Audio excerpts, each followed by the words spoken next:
So welcome. Hi. This is a Band of Gamers podcast. We're a video game podcast for those without the free time to keep up with the fast-paced hobby or don't want to get into all the nerdy minutia. Saving your free time to actually enjoy your games, eh? In this episode, COVID-19, the virus that's going around, maybe you've heard, and how it could affect our gaming. Will the new console still launch this fall? Could the supply chain be limited, leaving us jumping store to store to find one of these things? What about development delays due to all the people working at home? Brick and mortar game shopping, no longer possible, at least right now. And how we're doing. Keeping sane through these times. And, last and certainly not least, Animal Crossing. Our review. We've got a special guest joining us to talk some Animal Crossing. This is going to be fun. And is it the perfect distraction right now for all the difficult times we're going through? I'm Joel. That was a lot. That was. Yeah. Well done, though, man. I don't like that. Smooth. Too much. I'm Joel, your MC, one of your three co-hosts. I'm recording in a suburb of Milwaukee, Wisconsin, the USA. Joining me on this podcast journey, my two best mates from across the globe, two different directions. First of all, from Vancouver, Canada. Yes, he's staying home. It's Shane. Hey, Shane. Hello. Home, sweet home. Home is great. There's lots of stuff you could do at home. You can rearrange your living quarters just to see how it would look, and then put it all back. That's a very good way to kill some time. Play some video games. Stare at the wall. It's a lot of fun. Proud to be staying home. Luckily, I've been training for this for quite some time. I've always been a bit of a homebody, introvert. Stay away from crowds. Stay away from malls, dirty or gross. So I'm feeling right at home here, staying home. And you should too. You should stay home as well. Be like me. Stay home. Preachy already. Just start. Yes. People are not taking this as serious as they should be, and just stay home. If you didn't hear that, he's gritting his teeth, everyone. Fired up today. This is serious. In Birmingham, England, other side of the world, enjoying Disney Plus while working from home. It's Carl. I'm the opposite of fired up about this than Shane is, I think. I'm chilling. I was built for this. I'm quite happy, hunkered down, working from home. And, working from home has its little benefits for me. The ability to not have to talk to the people that I work with, the vast majority of them, and just, stream music, stream video content. So I am loving the fact that Disney Plus came out just at the right time. Time to binge watch all those shows. Mandalorian on your list? Oh, yes, mate. That was the one thing I was looking forward to. And guess what? Disney is staggering the release of the episodes. Ooh. So it came out and we had 2 episodes available. That's it. They did that here too. Yeah, but it's been out. The series is finished. Give us it all. Come on, Disney. No. You can take your time. You can look forward to the next episode and enjoy it like everybody else. Reading between the lines, he's anxious for the next one. I am indeed. Yeah, we're on episode 3. That landed. I'll be watching that tomorrow. But yeah, I'm really, really into that show. It's really good. Glad you're enjoying it, pal. And our special guest, my much better half. The last time you heard her voice, longtime listeners may remember, probably 2014 or so, when she had a pal, her best friend in Animal Crossing, left, and she was devastated. What does a good husband podcaster do? Throws a portable mic in front of her face and gets her emotions, and then puts it in the episode. Brilliant. That's the last time you've heard this voice. Shay, how's it going? Welcome. I'm still not over Roscoe leaving me. It can be 8 years, and I'm still not over it. Things are good. Doing well. Thanks for having me. Happy to be here. That's right. And I put you behind a different door, got some sheets up around. This is professional. Yeah. Here at ABOG. Mm-hmm. Got a sleeping bag hanging on some PA speakers in front of you to dampen the sound. Yes. How you doing over there, surrounded by sheets and blankets and everything? Good? Yeah. It's a great little corner of the world that I'm in right now. The dankest corner of our basement. That's where I am. So, ironically, you're drinking one of the dankest beers in the fridge. Yes. It's delicious, though. Eagle Park Demon Haze. Eagle Park's doing the curbside. You call in advance, give him you don't give him your credit card. You call in advance, You show up, they come out with a box, they're waiting for you. Charge your card, check your ID, make sure you're of age. Throw it in your trunk, and you're on your way home, and you're drinking Demon Haze during ABOG. Come on. Yep. Good stuff. Nice. You just pop the trunk, and they toss it right in there for you. Yep. Oh, beautiful. They'd pass it through the window, but I Nice. bought a lot. There's a box involved. Let's get right into it. Although the new consoles, Xbox Series X and PS5, are expected to launch in the fall. No dates yet, but we know they're coming this fall. There are worries that production could be impacted. So finding one at launch might be kind of difficult. Quantities could be in high demand, unavailable, and that's because there are plenty of manufacturing shops around the world being closed down because of the coronavirus.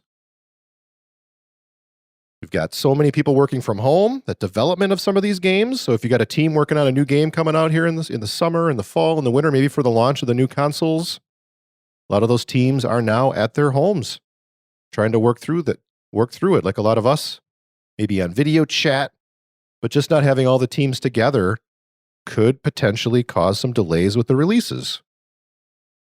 We've got a few comments here. First from Sony.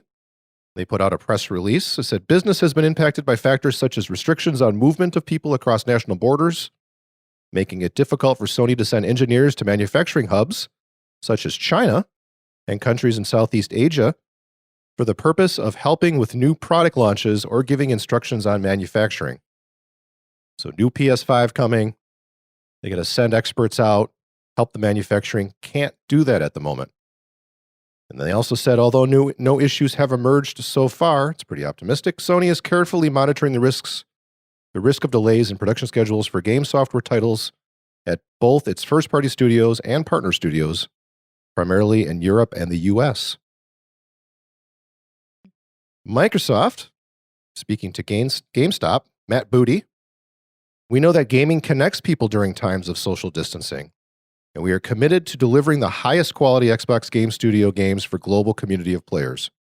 At the same time, the health and safety of our XGS development teams is our top priority. Each studio is facing unique challenges and constraints depending on its particular location. Many of our external development partners around the world are similarly affected. We are supporting our studio leaders to make the right decisions for their teams and their individual games during this challenging time. Reading between the lines, we're not going to run the sweatshop development studio and make this game come out. If you're not feeling well, if you need to work from home, let's take our time, let's work from home. Yeah, definitely going to be impacted. I think these statements are kind of just laying the foundations now. They're getting a bit of expectation out there. These things are going to be scheduled to come out this year, but it wouldn't surprise if it's an easy out for them, just to push them into next year. Would not be surprised at all. Sounds like they're trying to hit the launch window from some of the other reading I've done, that it just may be that they won't have very many consoles at that launch date, but hopefully they still launch on time. Think we need to do some pre-orders? Make sure we get one of these. I hate going to the store and trying to chase these down. Yeah, just got to look for that little window whenever they come up on your online shops and all the rest of it. But I shall be jumping in from probably Amazon, just try and get one as soon as I can when the pre-orders open. And although I'm probably leaning towards a PS5, depending on what you can get, if it's a case of only being able to get one of them for 3 months, it may well be I'll grab the Xbox depending on availability. So we'll see. Well, there you go. Carl's got her sorted. Yeah, I think so. But you've got to have something shiny for Christmas, haven't you? Oh, yeah. Do you, though? Yeah. Do. Yeah, you do. All right. For sure. Shiny guitar counts, though, Shay. Oh, And not does just it the now? wrapper from Okay. Sweets and Chocolates. Yeah. Good to know. Thanks for the pro tip. You're welcome. So we've been working from home as well. You guys want to talk about how that's going for you? I think we're all four of us, right? We're all at home working from home. Shane? Yeah. You working from home? Yeah. Yep.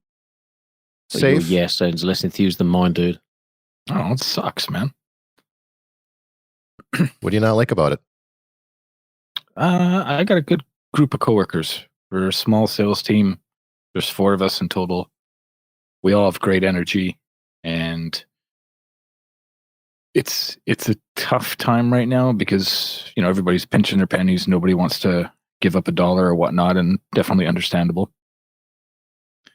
However, in the automotive industry, it is essential. People need to get around. People need repairs in order to complete their the services and whatnot. So when it gets slower, it's easy to fall into a bit of a rut, and it's hard.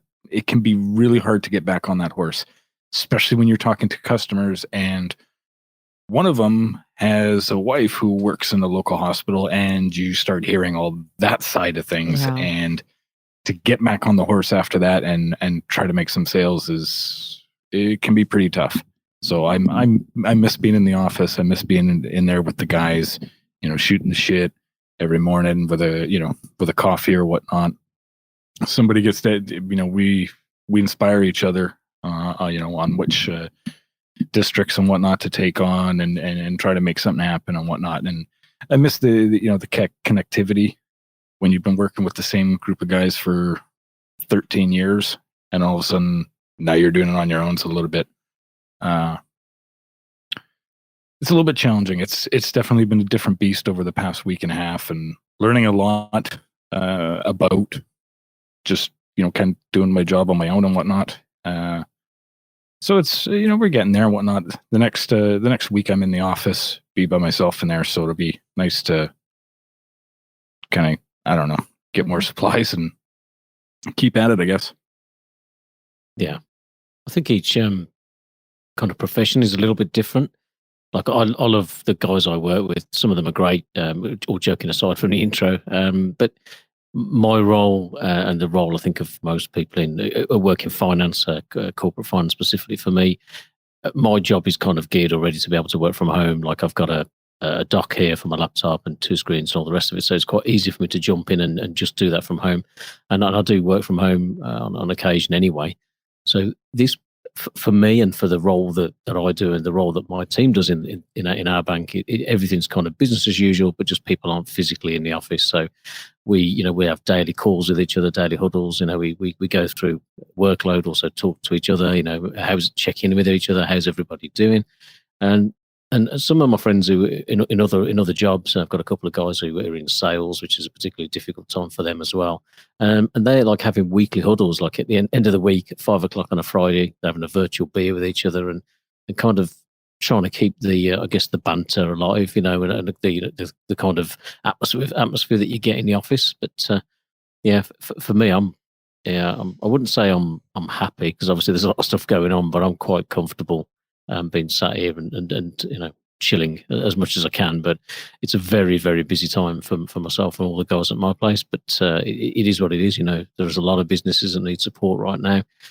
Everybody needs stuff now, and understandably so. So we've rushed off our feet, but just doing what we can to help, really. Yeah, and I miss my teammates as well. I'm with Shane there. Realize how that companionship really helps you get through your day. Another thing I've noticed, in addition to missing my teammates, is putting in an 8 or 9 hour workday every day, typically in the office. Now that I'm working from home, and even though I have both monitors and all the same conveniences I have in the office, it's taken me about 10 to 11 hours to get through the same amount of work because of all of these video conferences, telephone calls. I can't just look over to the desk around the corner and say, hey, what's going on with this one thing? It's a phone call. It's a meeting. It's just taking a lot more time to get through everything. But I think missing my teammates is the biggest thing. And we've done a few of those virtual hangouts too, Carl, with the happy hour, they call them. Everyone kind of has a beer after. And I've gotten to know a few of my teammates in a different way than I would have known them in the office.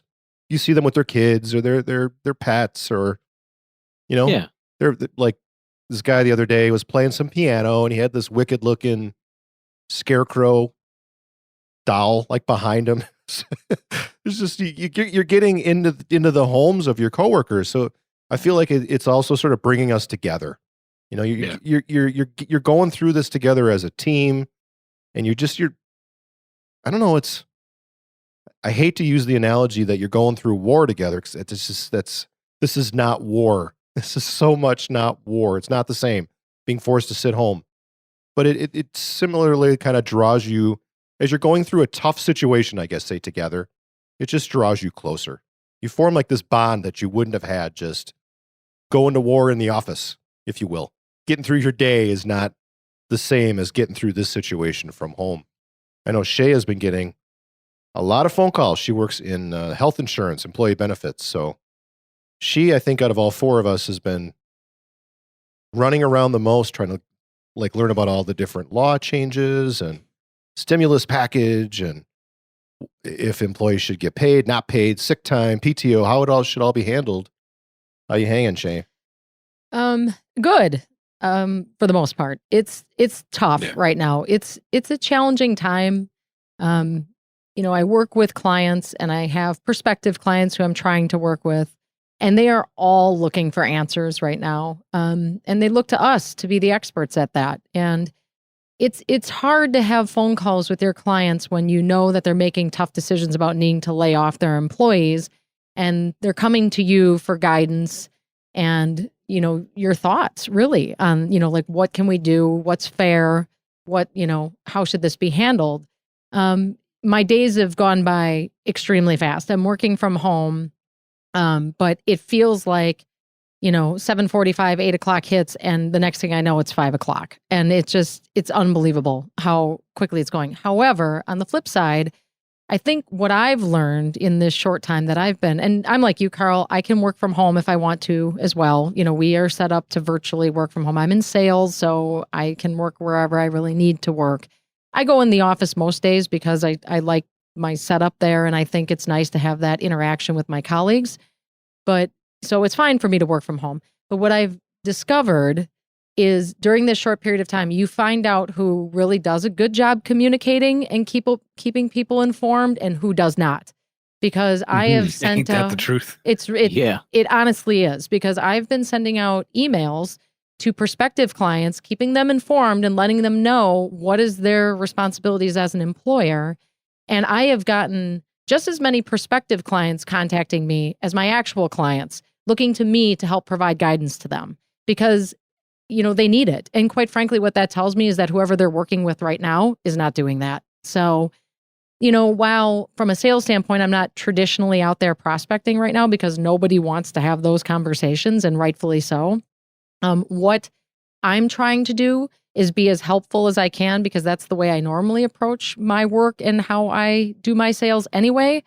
Be informative, be educational, provide value. So when all of this passes, I can go back to those prospective clients and say, this is why you should be working with me.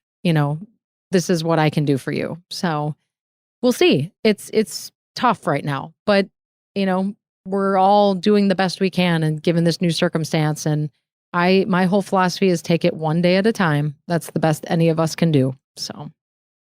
Yeah. Amen. Do you find yourself, I know Joel's just hinted at this with these tending to do longer hours. Do you find yourself automatically doing that? I know I am at the minute. I'm kind of, because there's no commute and you're kind of just rolling out of bed. And you're like, oh, okay, well, I guess, I'll start work. And you lose track of the 5:00 cutoff and, for the end of the day, and you just end up just working until whenever. Yeah, 100%. And as a matter of fact, I've had to try and make sure that I don't log in until closer to 8:00. Joel and I tried to take Clyde for a walk every morning. Our dog for a walk every morning.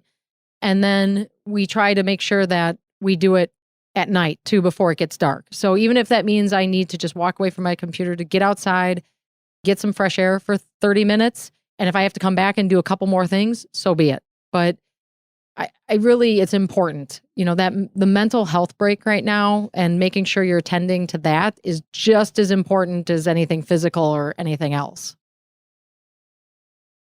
Yeah, well said. Making sure it's like it's been going on my third week now working from home and trying to find a new balance. When I'm in the office, as Carl alluded to, there's a very easy balance. You get there, you dig in, you leave. You may come home, maybe do a little bit more, but you separate. It's an easy line, right? You're done. Your day's over. You get your personal relaxation in, your dinner, your sleep, your exercise, whatever. Start over. Now my office is right there. Just any moment something hits and I can go and I can fire off that email or make that phone call. shut down for the day, and it's like, oh yeah, that's one. I forgot that one thing. And you're just right back at it. So trying to find a new balance and getting some fresh air and just getting out. I mean, you can't go get into large groups, gatherings, gigs, pubs, restaurants, but you can go outside and walk around and get that fresh air with lots of social distancing. So that's been a huge mental health positive, I think, for us.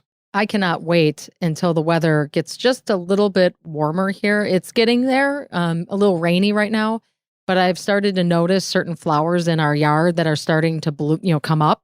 And I just want to get outside in the yard and tinker a little bit. That's what I call it, tinkering, because that will make me so happy, and that will help making sure that I take those breaks and keep that good mental perspective. Do you guys, for me, and I've got my office now is in my podcast studio. So right next to me, I've got my 2 monitors, my work laptop, and all the everything else I need to do work. I still get up, take a shower. I get dressed like I'm going in the office. I get dressed up a little bit just to get in that like proper mindset. And then I have a lot of video conferencing meetings. I want my coworkers to see my commitment. Even though I'm here at home, I'm committed to my team. I'm committed to my company, and I'm ready to put in a good, honest day. So I'm may seem silly, but I'm still kind of getting all dressed up. I was kind of curious if you guys have any routines now that you're working from home like that. I throw a tie on over my robe. That's about it, really. That's a good look. That's a good look. No,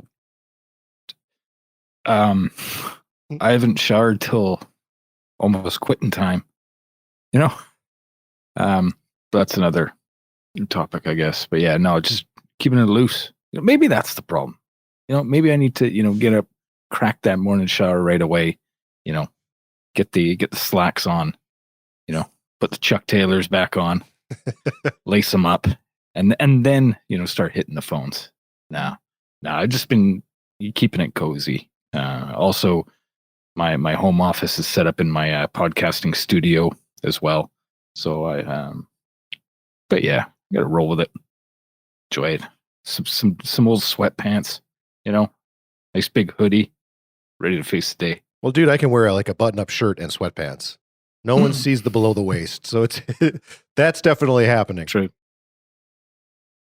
Yeah, I'm just saying, like, if Shane is rocking a hoodie like he is now, he's looking a little bit Eminem here. You guys can't see this, but he's looking pretty fly with that hoodie up right now. I'm the same as you, Joel. To be fair, I'm getting up and just going through the routine of kind of getting ready for work, and just put you. I think it helps put you in the mindset more than anything else. Just be like, right, okay, yeah, it's professional time as much as you can be. But on the flip side of that, I am conscious that no one can physically see what I'm doing. So, if I want to listen to tunes or put the telly on and and stream stuff while I'm working, that's perfect for me. Just to have that kind of noise in the background or just a little something. So it's been a good time, I think, for catching up on albums and podcasts and all the kind of stuff that you only listen to on your commute, really. Mm-hmm. So that's I'm kind of catching up on some of that, and the gaming backlog as well. If I'm forcing myself to have an hour lunch, then I'll jump straight on the PS4 or the PC or Animal Crossing and play a little bit of that. So it's kind of helping me just get a bit of gaming in as well. It's funny, but I actually have not listened to podcasts as much as I normally would because I don't have my commute.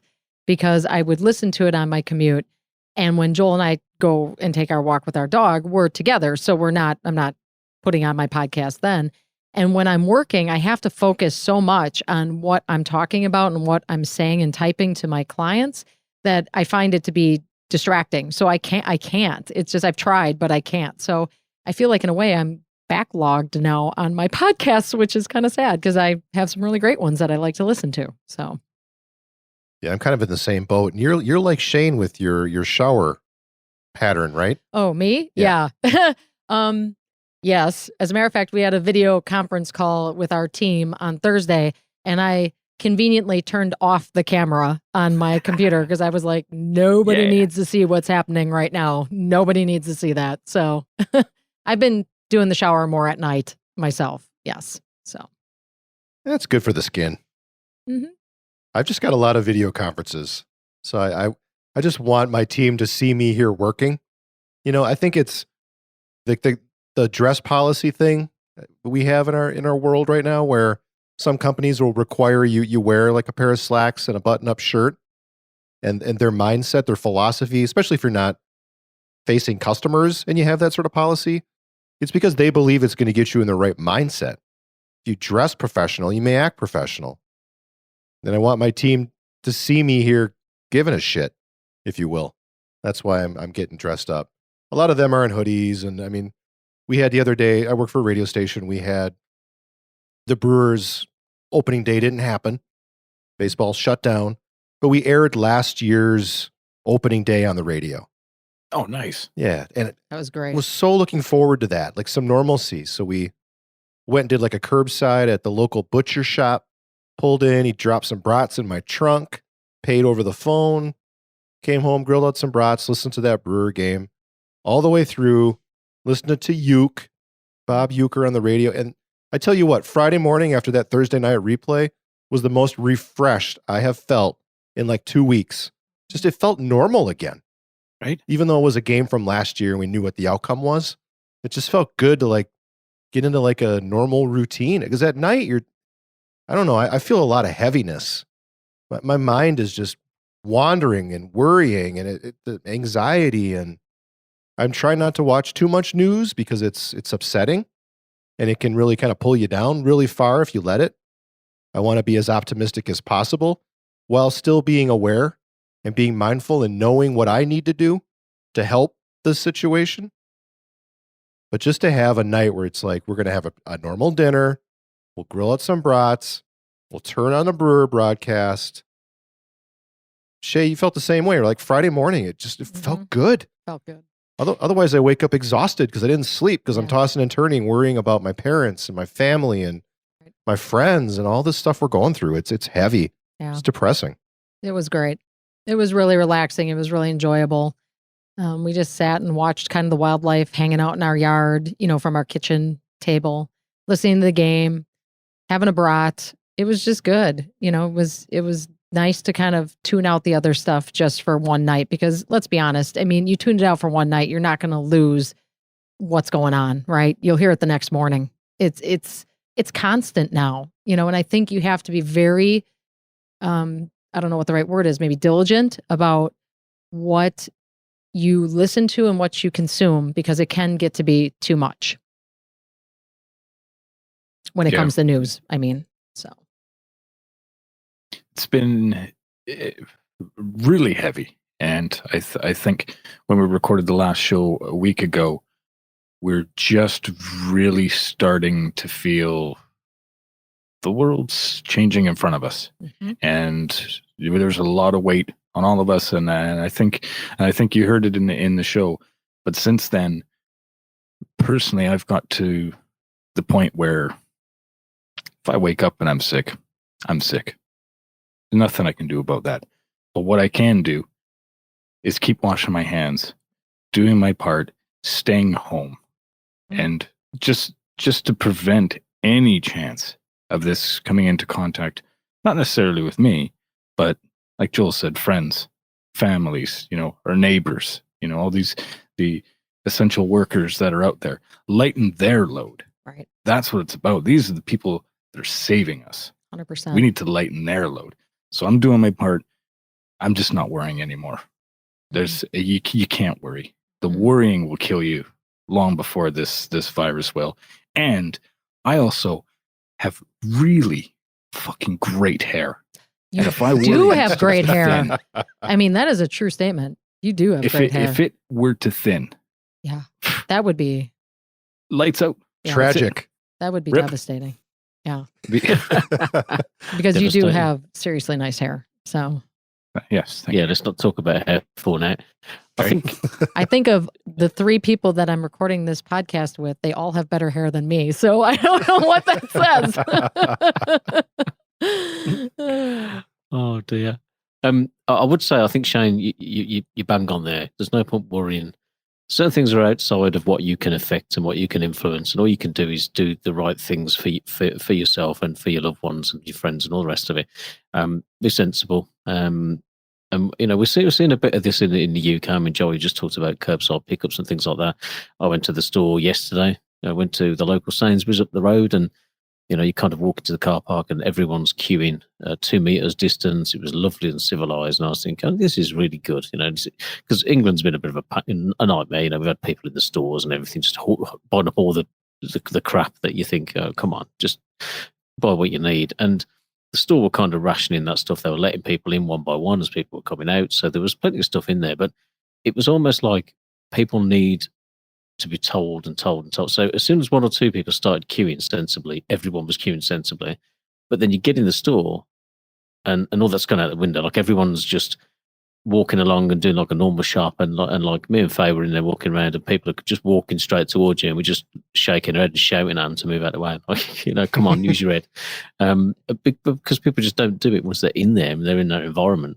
So it's almost like, you can see little by little, humanity's kind of getting it. Like they're kind of understanding, but I don't want to go anywhere other than in the house. But there have been the odd moments that have made me smile. We ordered a curry the other night. It took about like an hour and a half for it to be delivered. Some of these restaurants are family owned. So, got the families living above the restaurant. They're all living together. They're all working together as long as they're all healthy. So your man drops the curry off and I have to run outside to kind of pick it up. And he's parked the car and I'm standing meters away from him, shouting at him, making sure everything's in the order. And he leaves it on the floor like it's a bomb. And there's a geezer coming off the train, and he looks over, and he's meters away as well. And he said, "You got a curry?" And I said, "Yeah, shout." This is all shouting, and they said, "Oh, everyone's closed. I want a curry."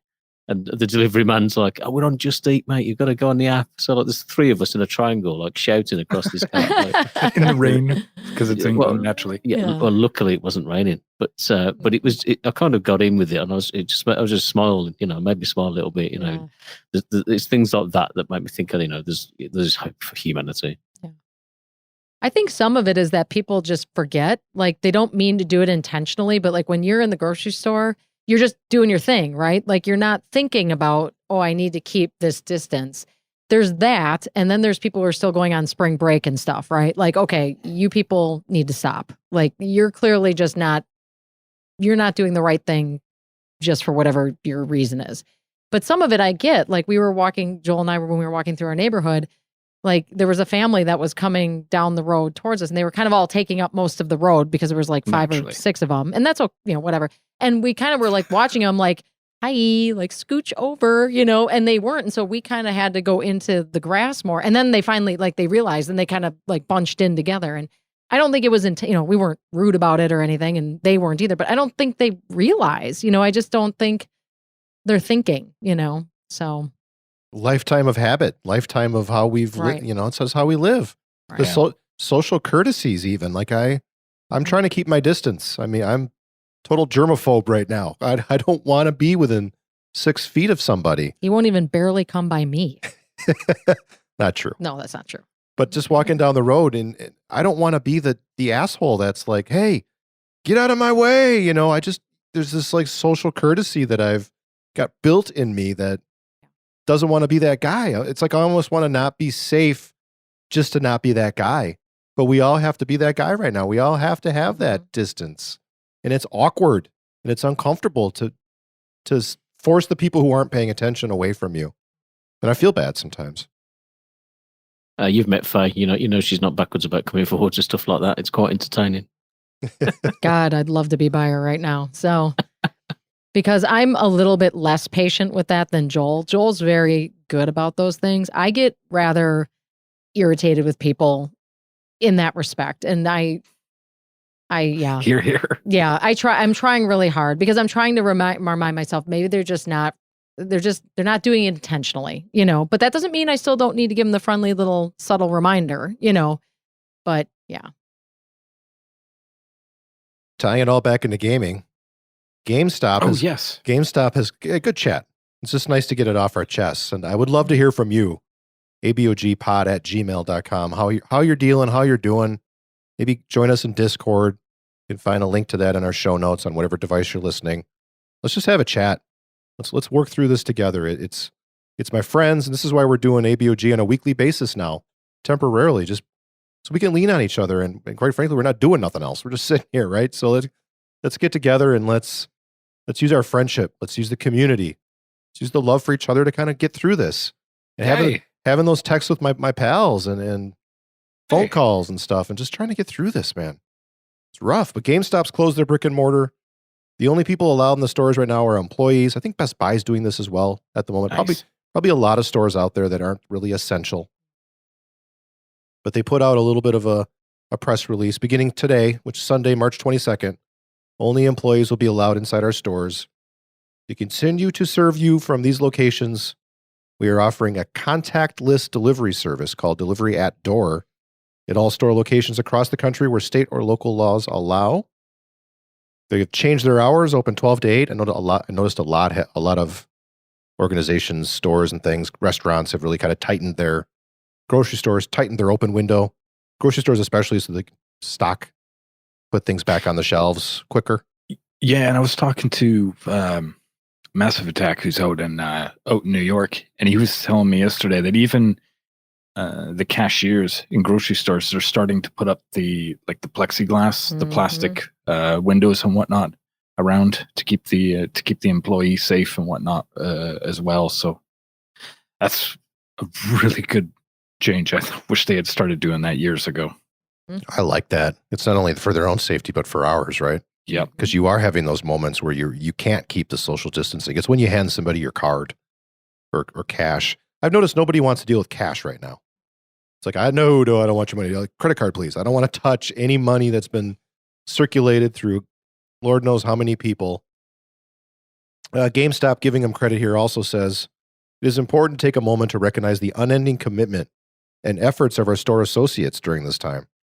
They are truly passionate about the service they provide our customers and the gaming community. All U.S. GameStop employees have been ensured that they do not have to work if they are not comfortable or need to stay home to care for a family member. They've also been instructed to stay home if they feel sick or in any way they may have been exposed to a confirmed case of COVID-19. GameStop will pay all U.S. employees impacted by this an additional 2 weeks at their regular pay. So you see a lot of companies, I don't know if it's like this in the UK and Canada, but companies sort of throwing the sick pay out the window at the moment and saying, if you need it, take it, and we won't count it against your current allotment of sick time. Well, that's actually interesting too from GameStop, because part of the Families First Coronavirus Response Act is that any company with under 500 employees in the USA does have to offer paid sick time now and paid extended family leave if they're over 500. Correct. That's what I'm saying. So my point is the fact that GameStop is an organization over 500 employees clearly is doing that. That's a great sign. I mean, that's what you want to see from these larger organizations, because really, truly, those larger organizations can do whatever they want, if nothing at all, in that respect. What's it like in UK and Canada? Do you guys know, as far as what, or maybe in your own personal situations, your employers, what they're doing with sick time and how they're treating sick people, and are they being as friendly, as cautious? Stay home, be well, don't worry about us, just do the right thing. Yeah, for the most part, I think in the UK, I think we've got self-employed people, probably the exception. It's difficult for them to claim. We have this thing called statutory sick pay, which everybody is entitled to. So it works out about 100 quid a week, or just under 100 quid a week. So all businesses are pretty much entitled to that anyway.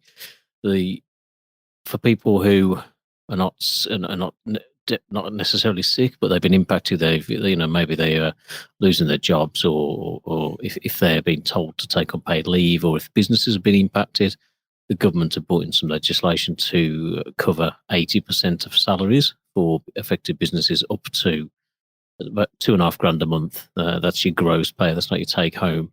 So it's a good chunk for a lot of people, and it's going to help some of these smaller businesses to try and get through this period, which is going to be very difficult for them. So I think our government's doing what they can. I don't think that they're doing a terrible job of it at the moment, but obviously these schemes are provided by the banks, and people still have to apply for them with the banks and get the help. And so it's a little bit murky, seeing this, and obviously working for one and working for one for over 20 years now. It's disappointing to see some banks are asking for personal security and things like that. Even if people are wanting to take these schemes out, if the businesses are wanting to do that to help their employees. So still a bit of work to do, but I think it's going to be a long process. And the government are trying to just react to this day by day and provide whatever support they can. But so far, I think the British government are doing all right with it. Yeah, up here in Canada, it's about the same. Our Canadian government, Justin Trudeau, has done really well with that sort of stuff. There's lots of plans in place for people that have temporary layoffs or have lost their jobs, and they've definitely stepped up to the plate. And there's lots of services and benefits for people of every walk of life, with kids or whatnot. On a personal level, I guess I'll find out on Tuesday when I get paid, but I'm not worried at all. Our company's always taking care of all the employees' financial well-being, so I'm not nervous at all about that. But we've done all right.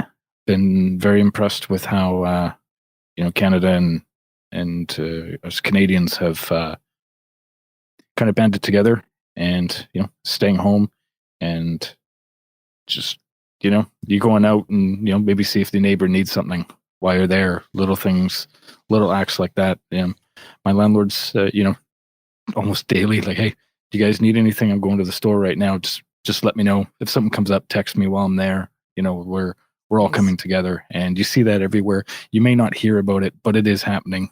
It's good news. Nobody likes to spread good news. They want the negative, the bad stories. That's what's gonna totally right. That's what spreads. But there's a lot of good going on, and if you're doing good on you, and keep going. That was so awesome to hear. So one of the things I noticed when visiting Canada a year ago now is that it felt like the Midwest, but intensified. Like everybody was nice to each other and looking out. And I even asked Shane at one point, because every time he'd change lanes on a busy street or a highway or something, he'd wave, just nod or wave, like, hey, thanks for letting me in. I'm like, is that you, or is that how it works around here? Is that a Shane thing, or is that a Canadian thing? And I think I learned it's a Canadian thing. And we'd walk into like a restaurant for breakfast, and Shane would walk up to somebody he's never met before and be like, how are you doing? How's it going? And just things that we hear maybe in the Midwest or US, I would reserve for somebody I know. Shane would have that's how he treats everybody. Canada's like special that way. Pretty cool. That's awesome. They've even started in Vancouver, downtown Vancouver and whatnot. Every night at 7:00, people get out on their doorsteps, their balconies and whatnot, and they cheer. And there's videos, you can head on YouTube and check it out and whatnot, but people just cheering, pots and pans, and they cheer for all the healthcare workers every night at 7 p.m. It starts. It's probably goes 15-20 minutes long, and it's incredible to witness. So I recommend go to YouTube, find a video, and just see how people are coming together in little ways, and just saying thanks, and for everybody that still puts themselves at risk, and they're high risk people too that are putting themselves at that risk as well. So cheers to all of them. It's awesome. Amen, dude. Same over here. We've had people applauding the NHS in the streets and all the rest of it, just to try and get the message to them. And all they want people to do is stay home. So if you're out applauding, just follow that up with just staying in, and do the best bit you can. There's a very easy way to stay in right now, and a really good excuse to stay in right now. Yes, I'm making a segue. Animal Crossing for the Nintendo Switch came out, and in my opinion, couldn't have come out at a better time because it's just such a lighthearted, really great distraction. It's not a heavy game. You're not killing people. You're not shooting people. It's not difficult. It's relaxing. You just go with the flow. Do whatever you want in that game. You got to be careful you don't piss Roxco off and he leaves you, right, Shay? I mean, that's... I didn't even do that. I still don't know why he left, so... Like, every time I play, I look for him. Like, I'm going to find him. Oh, he's coming back. Oh, it's happening. It's going to happen. So you have to talk to him every day, and even then, it's still a mystery. I've noticed. Go ahead, Carl. Sorry. That's all right, Carol. Nope. Give us the 10,000-foot view of Animal Crossing. Is this your first time playing this game? The series? It's not, and to be honest, I usually get bored of the Animal Crossing games. So we'll wait and see what happens to this one. But so far, so good. For those who don't know, for those who've been living under a rock, Animal Crossing it's a huge phenomenon. It's essentially I guess a social simulation game. You know, you kind of find yourself in the scenario where you get dumped on a little island, and traditionally that's a kind of a populated island, and you kind of have a little community that you get to know, and you do various tasks every day, from fishing to catching bugs to just trying to get money, getting fruit together, little things. You kind of start off again traditionally with a little house, and you have a loan from the villain of the game, Tom Nook. Villain. Well, he's not really the villain, but I've changed my picture to him actually on my Switch now, because I'm thinking it's hilarious how people are like in love with him and saying, "Oh, I can't believe I owe Tom Nook this amount of money." Where do you get a real mortgage, kids? So you kind of get dropped on this little island. You have to do all these tasks. You have to kind of pay your mortgage down, to upgrade your house, and you can do this on it kind of increases as you go along. You end up borrowing more money to get a bigger place, and so on and so forth. But the key is really interacting with all the characters and doing the little tasks and everyday things. And this version of Animal Crossing is a little different, because you arrive on, it's basically a deserted island, and you kind of build everything from scratch, which it is really, I guess it's kind of pulled me in a little bit more than the previous games, because you start off in a tent, you kind of have to pay your tent off, and before you can even build a house, and the things that are usually available to you straight away are not available to you. You have to kind of figure out the little nuances of how to get them, and they kind of unlock in real time, in real days. So if you, for example, get enough specimens to get a little museum set up, then you have to wait a day in real time for that to kind of be built, so you can visit it. The game's all about just relaxation and having fun with friends. And this one has I think it's a 8-player online, I think, where everyone can get together and come visit your island and hang out and just have some fun. So that's pretty much it in a nutshell. I mean, I've played them over the years, and I've ended up getting a little bit sidetracked and getting a little bit bored of that kind of logging in on a daily basis and doing some of these little tasks. It felt before a little bit more monotonous, I think. This time around, it feels quite natural and quite fun. And again, with the situation we're all finding ourselves in, that kind of routine, of I'm getting up in the morning, I'm doing a little something. It actually, I don't know, it's working really well. It does. There is some tedious parts. And previously, I'm with you, Carl, I would get bored with it. What felt heavier in prior at Animal Crossing games, and I'm still trying to figure out if it's going to be the same way in this one, is the upkeep I had to do with the friends on the island. Like, if you don't write them letters, this is the previous versions. You don't write them letters, you don't visit them, you maybe put your console down for a week, you come back, they're like, I'm out. You weren't a good enough friend, bye. Like, they totally leave. And it felt like a burden after a while to keep up with these people. And as we talked about with Shay earlier, she lost her best friend. I have 2 comments on that. That's an interesting intake from you, of all people. So bring it on. Bring it. Okay, so that's probably going to be the same in this game, to be honest with you, because the whole intent of Animal Crossing is to build these relationships and have these relationships. And I mean, this is just applies to the real world, right? If you don't invest in your friendships, they won't sustain. So, you got to talk to people on occasion. Are you talking about me? No, I'm just saying in general. You are. It's just a general commentary that if you want to have a meaningful relationship, you have to invest in said relationship. But the game doesn't turn off. Like, if you if you are like busy for a week. Yeah, but life doesn't turn off either. So, Hi. Oh, come on. It's a bunch of needy friends. That's not the kind of friends I need. Shane, Carl, take note. You heard it here first. So Yeah, we need to switch off. We get it in the edit. Get it in the edit. Touche. I'm just saying. Oh, we get you. No, it's No, true though. It is true though. You are right a little bit. Like that kind of, and when a game is new and fresh and you enjoy logging in, it's easy to do those things. The challenge, I think, comes, like you say, the weather gets a bit nicer, maybe, maybe a different game comes out that you jump into and all that. It's getting into that routine of jumping in and doing, it takes 10, 15 minutes to talk to the guys on your island once a day. It's not really a massive burden. But I find with these things, the more that you invest in the first few weeks that you've got it, the easier it will become for you.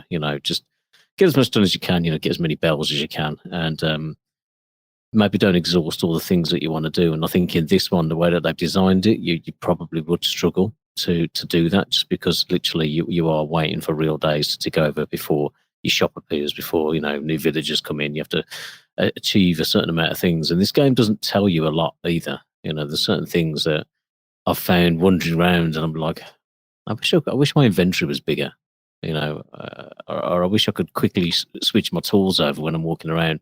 And there's a little ATM machine in the shop, in the town orbit, but you kind of have to buy these things with the Nook miles, which is another currency that I've introduced in this game, and then you'll unlock these things, and you'll go, okay. So it helps to kind of visit the shop and visit the machine regularly, and kind of browse through that stuff, and then it won't have a description on it of what it is, but you can kind of put two and two together and think, well, that might help me out with this.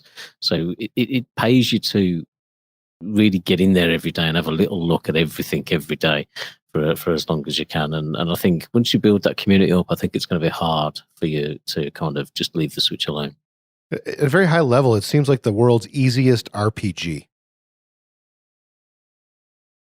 Yeah, I mean, I guess so, in terms of resource gathering and things like that. But most traditional RPGs don't have you can have a companion and things and friends and stuff and people in your party. But once they're in, once you've attracted them and they're part of your team, they don't generally go anywhere. So They don't that just mechanic ditch. is slightly different. And especially if, my advice is just don't have an attachment to the people that are on your island, but it's not that easy. Too late. And there's no goal, which is very different than an RPG. There's no end goal. Just do whatever you want. If you want. So there's a museum in the game that you open. And every time what you can bring to the museum are fossils you dig up that you can build these great like dinosaurs and things within the museum, typical museum stuff, right? But they also have fish and bugs. So as you're catching fish, as you have a little net to catch bugs, you can donate them to the museum and build out this really great collection with little details and descriptions. And the museum is beautiful in this game. And every time I catch a fish or a bug, the first one of that type, I always donate it to the museum. I never line my pockets with that first catch. I'm always donating to the community museum. Yeah, I don't either. I do the same thing. I think what I like most about Animal Crossing is all the things you guys have already talked about. I love that this game has no end. It's kind of ironic for me that my two favorite games that I like to play are games that genuinely have no end to them. I'm not quite sure what that says about me, but there you go.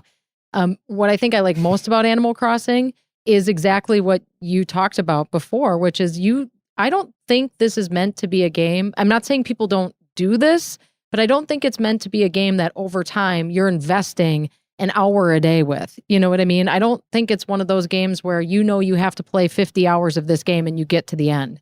That's what I like about Animal Crossing, is that I log in with my coffee in the morning and I play for 10, 15 minutes. I do a couple fun little things. I discover something new. I'm like, ooh, that's cool. And then I'm off to my day doing my thing, and I'm going on to other stuff.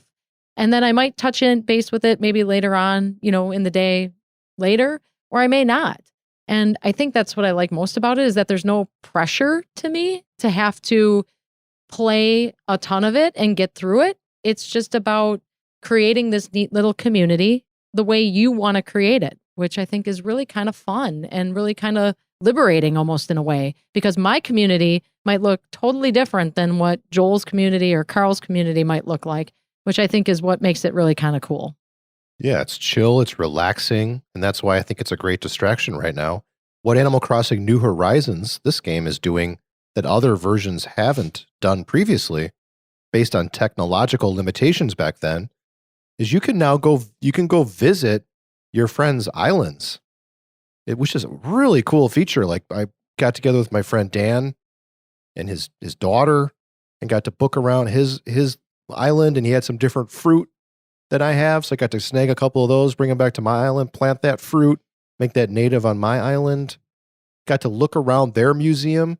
One of the things I noticed is in their museum, it showed me who donated each item.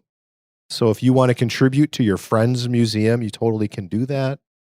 It just really opens it up, makes it much more socialization, not only on the island with Roscoe and the crew, but socialization with you and your friends. And they allow up to 8 people, 8 online friends to get together and to go through these things. We haven't got there yet because this game's been out for like, what, a week? But in Animal Crossing, life happens. 4th of July, U.S. holiday, Easter, Christmas, changing of the seasons. You choose whether you're in the northern or southern hemisphere, and it will mimic. Like when I log in or when Shay logs in at 8 in the morning with her coffee, it's 8 in the morning in the game. And you can catch different bugs and fish different fish at 8 in the morning than you can at noon and you can at night. If you show up at night, late night one night, you're up for whatever reason at midnight, you fire up the game, different stuff is going on. And that it's also as a calendar. Just as the calendar happens in real life, it happens in the game. And all these holidays and all these events, the changing of the seasons, that's all part of it. To be able to socialize. We were in San Francisco, saw Mr. Bungle, what a great time, got hooked up with our friend PJ and his lovely wife. We had dinner. What's one of the things he said at dinner, Shay? We started talking about Animal Crossing and how we're going to connect up. And he actually reminded me of a memory of him and I when we actually spent a holiday together in Animal Crossing years ago, and I was like, oh my gosh, I totally forgot all about that. But that's exactly what Animal Crossing is about. And that's, I think, why I love it so much. I do love that, like, they mimic it to wherever you live and then mimic those holidays and those changing of seasons, like Joel said. I just think, I was saying to Joel when we were on a walk the other day, before Animal Crossing officially released, I said, I feel like they created this game specifically for me. Like, it is the perfect game for me. I'm basically hanging out, gardening, digging up fossils, making my museum kick ass, and hanging out with a bunch of animals. Hello? Like, that's like Shay's ideal world. That's me out in my yard every day anyway, right? Like, and then he laughed and he's like, you're one of like 1 million people who love this game. I'm like, I know. I'm like, but that's what makes it so great, So, and really, I think it has a special place in my heart because I've got so many great memories from it. Funny, like the Roscoe stuff. Great, like with my friend PJ. But also, right now, with everything we're going through, really in the real world, to have a game that's just genuinely a thoughtful, sweet, kind-hearted game is exactly what I need. And I think what, quite frankly, a lot of people need right now. So I love it. You're not wrong there. Literally everyone on my friends list who's playing their Switch at the minute is playing this game. So I think it's definitely got that kind of escapism to it. And, just enjoying and, the world, the little world in there that's a pleasant place to be. So, you're not alone there, mate. It's tough to rate it. It'd be tough to score it. I think it's all you get out of it what you put into it. I mean, literally, if you want to invest in this game, it's going to pay dividends. If you don't, it probably won't be that great. But the more you get enthralled in the world and distracted by its wonderful distractions, the more it's going to reward you. And that's what I love about the game. To me, I started the show by saying this, and I believe it. It's just the perfect game right now. It's so relaxing. As I'm playing games right now with the heaviness on my shoulders from everything going on, I want like comfort food, something I've played 10 times that I don't want to have to think too hard about or worry too much about. And this game, this is all I need right now. It's fantastic. And the more I invest into, and I love as the calendar changes. You think of this, even if you put this game down for a week or two and Maybe your friends get mad, move out, get irritated with you, but it's like something happens. Like, oh my goodness, it's Easter. I better fire this game up and see if there's like a little Easter egg hunt going on. It's stuff like that that'll keep it going throughout the year. I love that stuff with this series. Absolutely. Absolutely. Yeah, I love it. I don't know of what more I can say about it than what we've already talked about. I think just for me on a personal level, I tend to like games that give me the freedom and the space to do what I want to do with it. Like I said, this and one other game are my favorite games, and both allow me the freedom to do whatever it is that I want to do within them without having a timeline, without having it come to an end. That can be frustrating for some people. I get that. And I understand wanting a game that does genuinely come to an end as well, too, for that sense of completion. I play those games as well. But it's interesting. Most of the games that I tend to gravitate towards are the ones that really genuinely don't have a definitive end. And it gives you the freedom and the space to do with what you want. Yeah. And most of the games that I play have a definitive end. So, and they're generally 60 to 80 hours long. So this game is perfect to run side by side with those. But I also know that, I won't think that I've put that amount of hours into it, and probably in a month's time I'll turn it on and I'll be like, oh shit, I played 40 hours of Animal Crossing. It's just the way it goes. The other day on Twitter, a friend of the show, Colin from the Last Save Loaded podcast, he was sharing his day's play from like the first 3 days he'd had it, and he was like, 8 hours here, 7 hours here, like 11 hours or whatever it was. Wow. And you kind of just like, I can understand how that, sure. how that happens. I'll pop it on for 10, 15 minutes and an hour's gone by like the drop of a hat. So it's definitely one that will creep up on me in terms of the time played, but I'm having a blast with it. I just wish it held your hand a little bit more. Maybe some of the things I've discovered by random, I've kind of thought to myself, oh, I wish that I'd realised I could have done that a little bit sooner, but hey ho. Yeah. That's part of the reward, man. But I get that. Yeah. I do get that, because there's times where it's like, oh, I didn't know that, but you kind of hear it from a friend when you're talking. That's kind of fun because you're sharing that information, from a friend. But I get where you're coming from with that.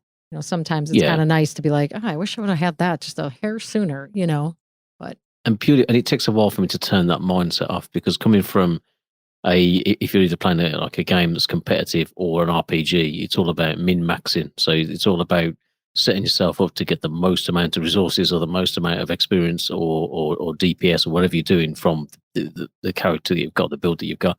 So doing something like this where I'm genuinely running around in the first day or two, I probably wasted a lot of time that I could have been doing things more efficiently. So when I find out these little tips, I'm like, part of me is cheering and part of me is going, oh, just wish I'd known it. But were you wasting your time, or was that just good time spent running around your island? Yeah, true, yeah. No, I'm just kidding. I don't know. We've been playing it. Shay's playing it on the Switch Lite, and I'm playing it on the regular Switch. A lot of handheld. First week, I think, was all handheld. Threw it in the dock the other day. Man, this game is beautiful on the television.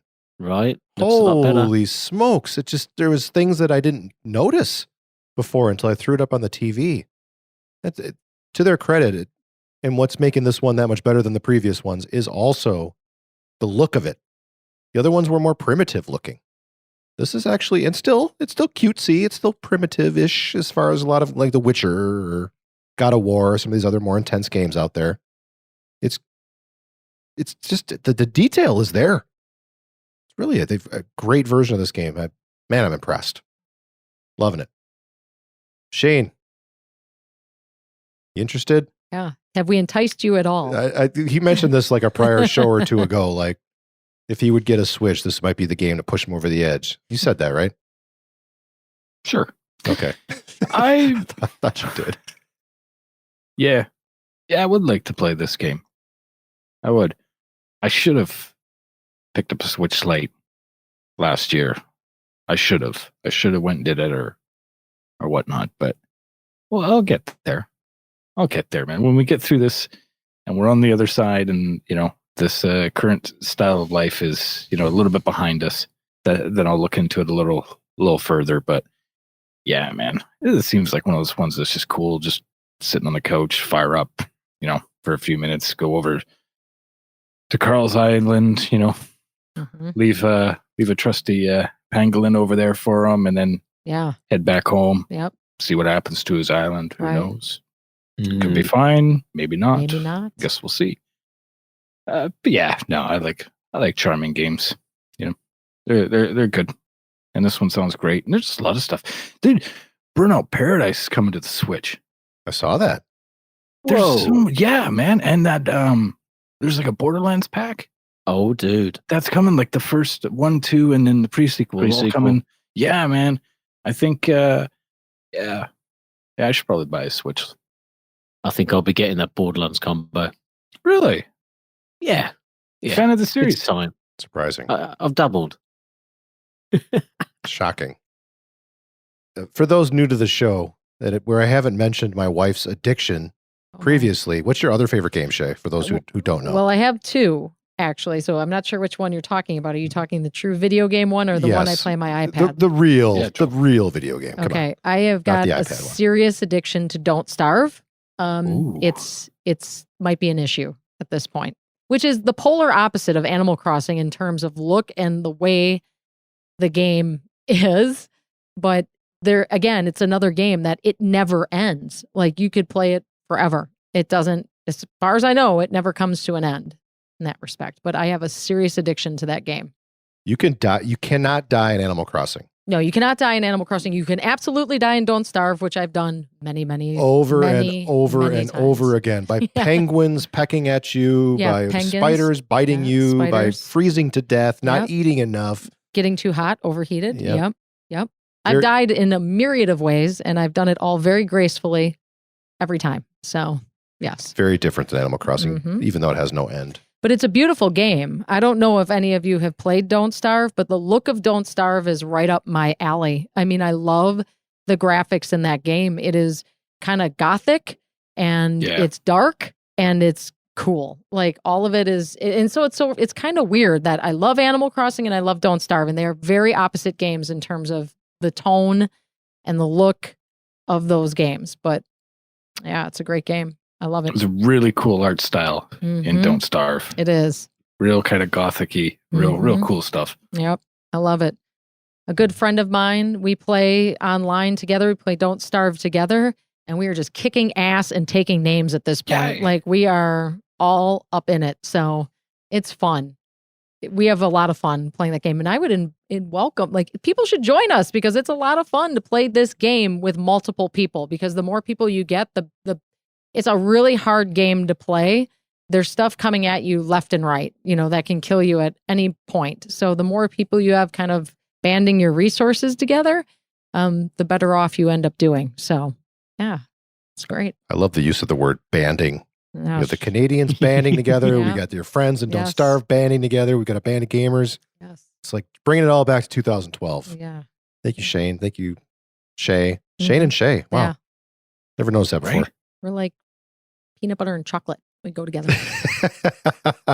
Ain't that the truth? Yeah. All right, everybody. What an awesome conversation. Check out Don't Starve Together. That's the version of Don't Starve where you can play co-op. Don't Starve Together. I think it's up to 4 players. I think so. And Shay she'll hang out all night watching TV with her husband, waiting for an invite and Don't Starve Together. And then at that moment, goodbye. I am out. I'm playing a game. So, Mikey, if you're listening, I'm in. Seriously, people, get in there. We've got a Discord going about it. Their community hangouts or whatever we call it. I forget, but jump in there. Let's play this. Great. Let's play something else. Let's hang out. Let's talk. Let's get through this together. A couple points of business before we close her down for a week. Brad, we still do the recommended album. We're still doing it. Yeah. Every episode, we're still doing it. Brad's bringing it. Brad's a music expert. And you've got a couple days, if you listen to this right away, to listen to it, drop your thoughts in Discord. He'll include it in his blog post. He'll share a review of the record. It's on our website, abandofgamers.com. But the album for this period, I guess, this 2-week period, is the Bombpops, Death in Venice Beach. So give that a listen. Drop your thoughts. When Brad recommends a record, usually pretty good. Check out some new stuff. Expand your horizons. It's a fun record. definitely worth giving a listen and letting us know what you think. Yep. Enjoying spinning this one. We'll talk about it next epi. Ooh, awesome. Shay, pop punk, your favorite? You getting in on this? Yeah, totally. No, actually, I'm sorry. And it has nothing to do with pop punk. It's just, I just have been really bad about like listening to, like I said, just during my work week. So busy. I've just not been listening to anything.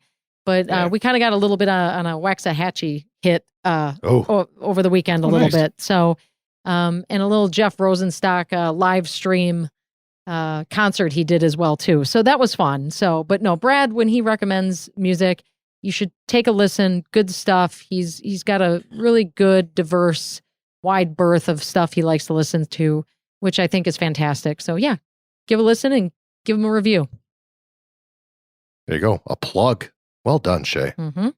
You're a pro. Thanks. Yep. It seeps into you, right? Just Right. laying next to me all night long. I am a salesperson, so All right, everybody. The Bombpops, Death in Venice Beach. Give it a listen. Go to Discord. Give it a review. Go to our website. Check out all his other records. Go to past episodes, all of our records. So much good stuff in there to discover. You don't have to keep listening to that same Creed record. There's so much more out there. Godsmack, Disturbed. Come on. Step it up. Oh, man. Send us an email. Our email address is abogpod@gmail.com. We really appreciate you listening. Thank you for being a part of the show. We would love to hear from you. Let's connect. I mean that. We mean that. Shay means it too, right? I totally mean it. Yeah. All right, everybody. Until a week from now. Hope probably less COVID-19 chat. Maybe more of a regular distraction episode. Come on, gaming industry. Get some news out there. Help us out. Look us up. Thank you. Take care. Be safe. Be healthy. And Shane, what should they be doing? Woo! Stay home. There you go. Stay home.